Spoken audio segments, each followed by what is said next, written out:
Welcome to காப்பியாஸ் English class. இன்னைக்கு கிளாஸ்ல நம்ம ஆர்டிகல்ஸ் ஃபில் பண்றதுக்கு ஒரு ஒர்க் ஷீட் கொடுத்துருக்கிறேன். நான் இதில் பாருங்க 17 கொஸ்டின்ஸ் 17 கொஸ்டின்ஸ் கொடுத்துருக்கிறேன். அட்லீஸ்ட் நீங்கள் 12 கொஸ்டின் கரெக்டாக எடுக்கணும். அப்போதான் ஆர்டிகல்ஸ் ஓரளவுக்கு உங்களுக்கு தெரியுதுன்னு அர்த்தம். ஏற்கனவே நம்ம ஒரு கிளாஸ் போட்டிருக்கிறோம். ஆர்டிகல்ஸ் பற்றி விரிவாக கிளாஸ் போட்டிருக்கிறோம்.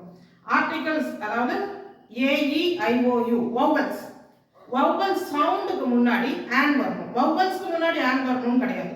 வௌவல் சவுண்ட் ஆ ஓ ஏ இந்த மாதிரி வௌவல் சவுண்டுக்கு முன்னாடி தான் ஆன் வரணும். அதே மாதிரி ஸ்பெசிஃபிக்காக சொல்லக்கூடிய இடங்களுக்கு த வரணும்.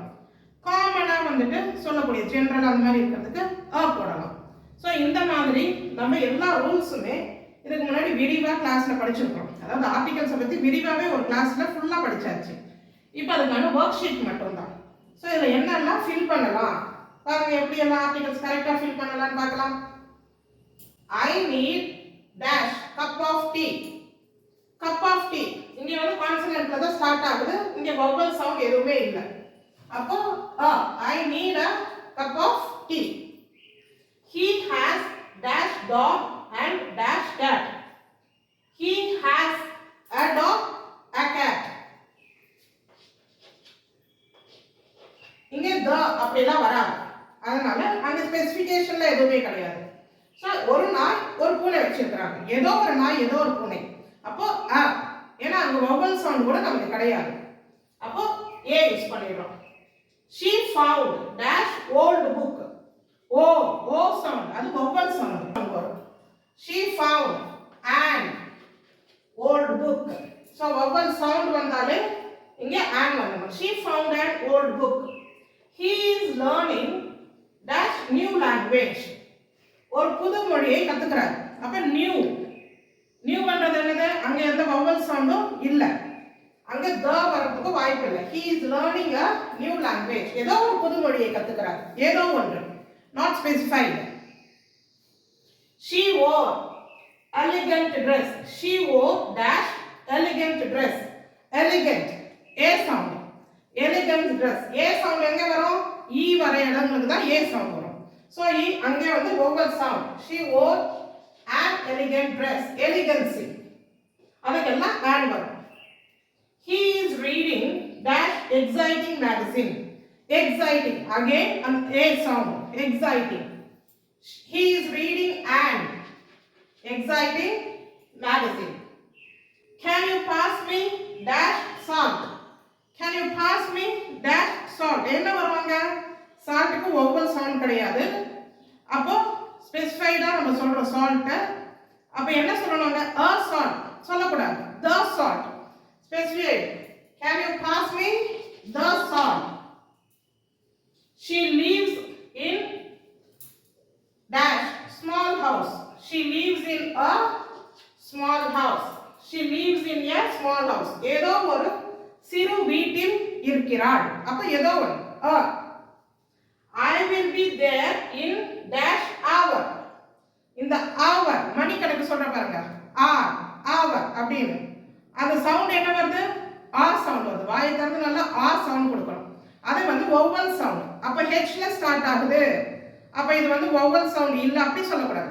வௌவல்ஸ் எழுத்து அங்க முக்கியம் கிடையாது. வௌவல் சவுண்டுக்கு தான் ஆன் வரணும்.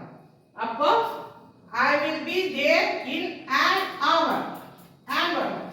hour நீங்க எங்க இந்த hour கிராஸ் பண்ணாலும் ஆன் போடணும். We visited dash museum yesterday. நாங்கள் அந்த மியூசியத்துக்கு நேற்று போனோம். So specified ஒரு இடத்தை சொல்றாங்க. We visited the museum. Dash elephant is a mammal. Elephant again a sound. Elephant. An elephant is a mammal. Give me dash kilogram of rice. ஒரு kilo அரிசி கொடுங்க அப்படி சொல்றோம். Give me a kilogram. a kilogram அதிகமா ஏ use ஆகும். Vowel சவுண்டுக்கு முன்னாடி தான் on use ஆகும். குறிப்பிட்டு சொல்லக்கூடிய இடங்கள். இடம் ஒரு மனிதனை குறிப்பிட்டு சொல்றோம். ஏதோ ஒரு இடத்தை குறிப்பிட்டு சொல்றோம்னா த யூஸ் பண்ணணும். dash moon orbits the earth once every 27 days. moon ஒரே ஒரு நிலவு தான் நமக்கு.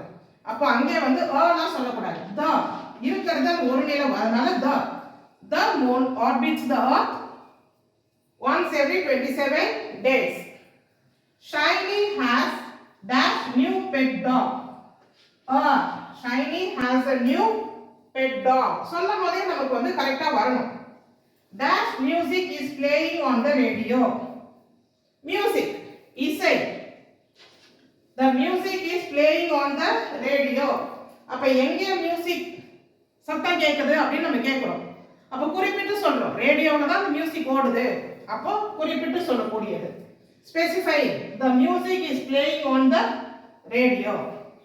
Yesterday I bought dash red dress. Yesterday I bought a red dress. Yesterday I bought a red dress. It's dash honor to be invited. Honor, இங்க h silent, again அந்த r sound வருது. Honor, honorable, அதுக்கு எல்லாமே and தான் வரும். It's an honor to be invited. So பாருங்க, இப்போ நம்ம 17 சென்டென்ஸ்க்கு ஆர்டிகல்ஸ் ஃபில் பண்ணியிருக்கோம். இதுல நீங்க ஒரு டெஸ்ட் மாதிரி எழுதுனீங்கன்னா கூட அட்லீஸ்ட் ஒரு 12 13 நீங்க கரெக்டா படிக்கணும். கரெக்டா நீங்க எழுதிருந்தீங்கன்னா உங்களுக்கு கிராமர் ஆர்டிகல்ஸ் வந்து ஓரளவுக்கு புரிஞ்சிருக்குன்னு அர்த்தம். செக் பண்ணிக்கோங்க. இதே மாதிரி நம்ம அடுத்த கிளாஸ்ல இன்னும் வேற ஒரு ஒர்க் ஷீட் வச்சு சந்திக்கலாம். Thank you.